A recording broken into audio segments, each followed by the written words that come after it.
செம்மொழி சிற்பி நண்பர்களுக்கு வணக்கம். இன்றைய பதிவில் நாம் காண இருப்பது வாழ்வில் வளம் பெருகும் ஆடிப்பெருக்கு. ஆம், இன்று ஆடி 18.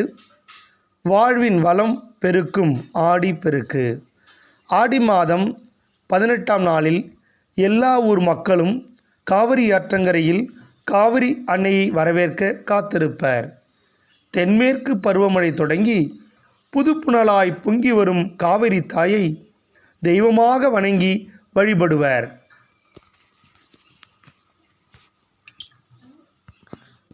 ஆடி 18ஆம் நாளில் பெருகி வரும் புது வெள்ளத்தை வணங்கினால் பயிர்கள் செழிக்கும்.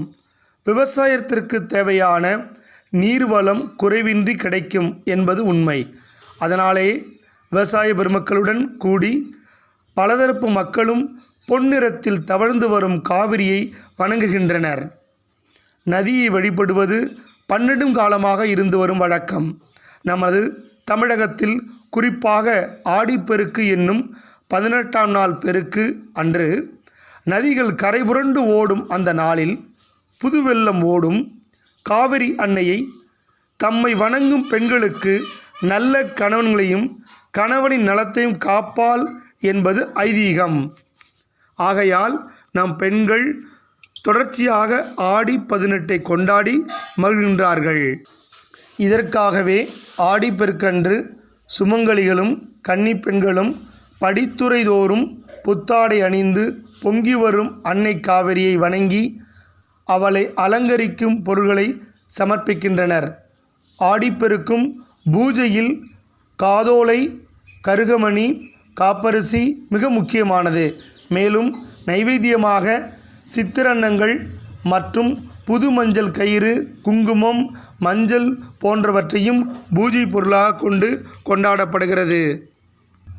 காவிரி ஆற்றின் படித்துறைகளில் பெண்கள் மஞ்சள் பிள்ளையார் பிடித்து வைத்து விளக்கு ஏற்றி மேற்சொன்ன பொருள்கள் நைவேத்தியம் போன்றவை வைத்து கற்பூரம் ஏற்றி பூஜை செய்வர். பூஜையில் வைத்த புதிய தாலிக்கயிற்றை சுமங்கலிகள் கழுத்தில் அணிந்து கொள்வர். ஆண்கள் வலது கரத்தில் கட்டிக்கொள்வர். கன்னி பெண்கள் காவிரி எண்ணெயை வேண்டி மஞ்சள் கயிறு அணிவது வழக்கம். காவிரி தமிழகத்தில் புகும் ஒகேனக்கல் பகுதியில் இருந்து ஆடிப்பெருக்கு விழா நடைபெறுகிறது. ஆயினும் சிறப்புமிகு பவானி சங்கமம் என்னும் 3 நதிகள் கூடும் இடத்தில் லட்சக்கணக்கான மக்கள் ஆடிப்பெருக்கன்று கூடுவர். பவானி சங்கமத்தில் சங்கமேஸ்வரர் கோயிலில் காலை அபிஷேக ஆராதனை நடைபெறும். பின் பெண்கள் மற்றும் குடும்பத்தினர் காவிரி அன்னையை பூஜித்து பூக்கள் மற்றும் குங்குமம் போன்றவற்றை ஓடும் வெள்ளத்தில் போட்டு வணங்குவர். சிலர் வாழை மட்டையில் விளக்கேற்றி நதிகளில் விடுவர். ஆடி மாதத்தில் 3 நதிகள் கூடும் இடத்தில் ஸ்நானம் செய்வது நல்லது. ஏனென்றால் அநேக கனிம பொருட்கள் சங்கமிக்கும் இடமாக இது அமைவதால் தேக ஆரோக்கியத்திற்கு மிகவும் நல்லது. தமிழகத்தில் பவானி, காவிரி மற்றும் கண்ணுக்கு புலப்படாத அமிர்த நதி என்ற 3 நதிகளும் கூடும் இடம் தென் திருவேணி சங்கமம் என்று அழைப்பார்கள்.